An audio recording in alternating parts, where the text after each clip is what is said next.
Hujambo mda wa soka, hii ni Mo Sports Media. Kama ni mara yako ya kwanza, ni kuombe usubscribe, ulike, ucomment na kushare ili uzidi kupata updates zaidi za kimichezo. Leo tunaangazia mtanange wa kukata na shoka, hatua ya 16 bora ya michuano ya AFCON 2025 ambapo The Atlas Lions ya Morocco itakutana na Taifa Stars ya Tanzania. Huu si mchezo wa soka tu, bali huu ni mchezo wa tactical paradox. Kwa upande mmoja tuna Morocco wenye falsafa ya position play na kumiliki mpira, na upande mwingine tuna Tanzania ya Miguel Gamondi inacheza kwa low block resilience. Karibu kwenye darasa la soka. Morocco wenyewe wataingia na strategies ya overload chini ya kocha Walidi. Wanatumia mfumo wa 4-3-3, unaweza kubadilika kuwa 2-3-5 wanapokuwa na mpira. Wanatengeneza kile kinaitwa flanks overload.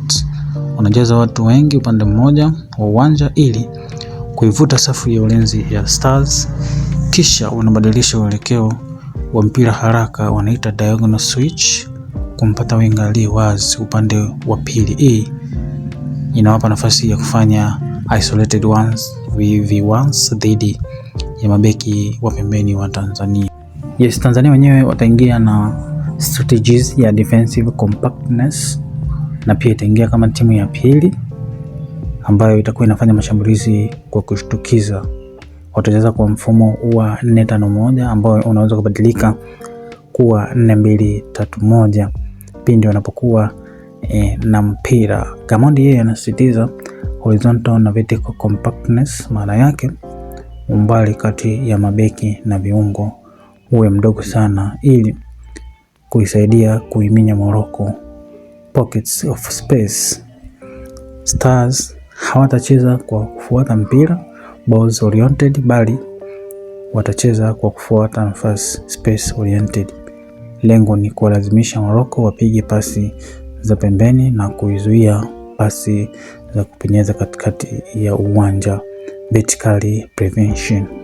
Morocco pia wataingia na strategies ya half space domination.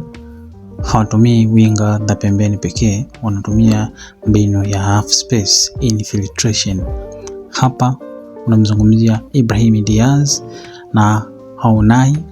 Hawakai pembeni kabisa kwenye touchline, bali wanakaa kwenye nafasi kati ya beki wa pembeni wa Stars na beki wa kati. Hii inamlazimisha au itawalazimisha Baka na Mwamnyeto kutoka kwenye nafasi zao kuwafuata, na hivyo kutengeneza space katikati ambapo the finisher El Kabi anaweza kutumia space ambazo zitakuwa zinapatikana katika eneo hilo.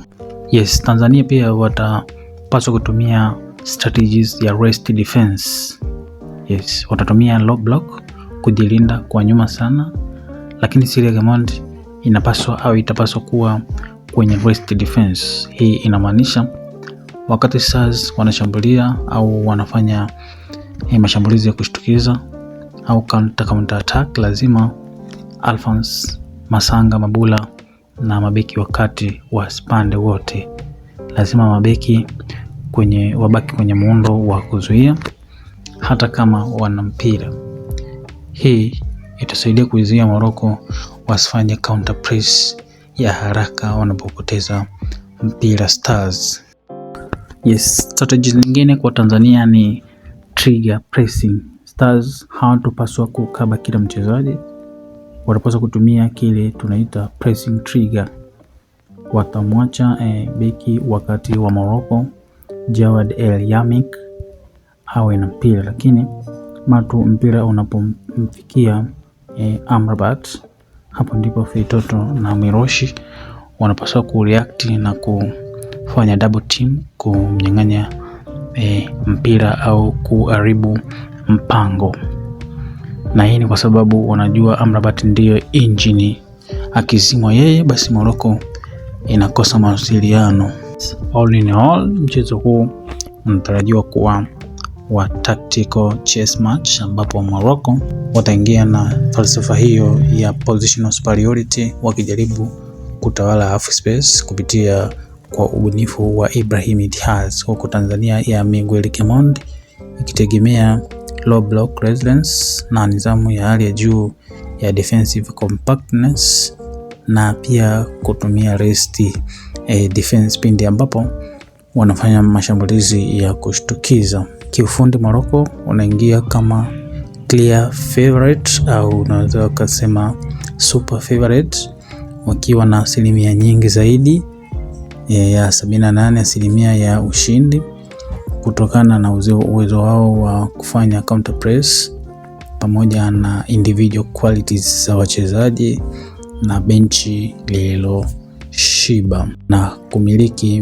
mapigo ya moyo ya mchezo huu, wakati Tanzania wanabaki kuwa tiko underdogs wenye asilimia 12 ya ushindi, wakisaka upenyo mmoja wa explosive transition kupitia kasi ya Simon Msuva ili kuandika historia. Asilimia 10 pekee zikiwa zinatarajiwa kuwa ndo sare kama Stars wakilazimisha low blocks kwa jumla ya dakika 120 na kwenda hadi hatua ya penalty. Huu ni mchezo utakaofundisha sayansi ya offensive fluids dhidi ya sayansi ya defensive solidity, ambapo timu itakayoweza kudhibiti second balls na kuzuia structure collapse ndiyo itakayoibuka na tiketi ya robo finali. Kama hujasubscribe basi ni kuombe usubscribe ili uzidi kupata uchambuzi wa kina hapa Mo Sports Media.